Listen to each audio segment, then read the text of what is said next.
So over here you can see that I have a design right here and I have an object, but this is in a certain zoom level.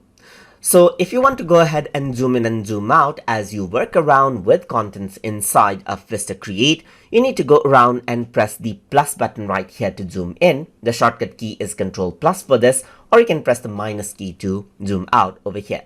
If I were to zoom in, then you can see that it gives me the scroll bar on the bottom for horizontal scrolling and on the side for vertical scrolling to see the different parts of the design that I'm working with as well. You can also click on the percentage button, the percentage number right here, and choose the percentage of the zoom that you want. Like you can fit it exactly right here or choose a certain zoom level as you want right here, just like this.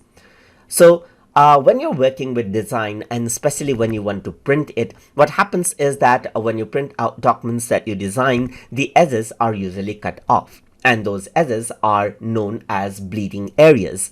So for that, you need to turn out the print guides to see the bleed areas. And to do that, over here on the side of the zoom buttons itself, you can click the workspace settings. Then you can see that print guides and bleeds is an option. So if you were to turn this out, you can see the bleed areas over here on the top, also known as the safety areas, as you can see, meaning these areas right here are likely to be cut off. So if you were to go around and bring in, let's say, for example, some text right here, just like this, then you know that it won't be cut off as long as it is inside of the bleeding areas. But if you were to design it like this, it's likely that the S of the S right here will be cut off when you're printing it out in a press or in different printers. And that is how you can go around and utilize the zooming feature for navigation inside of VistaCreate and turn on the print guides and bleeds as well.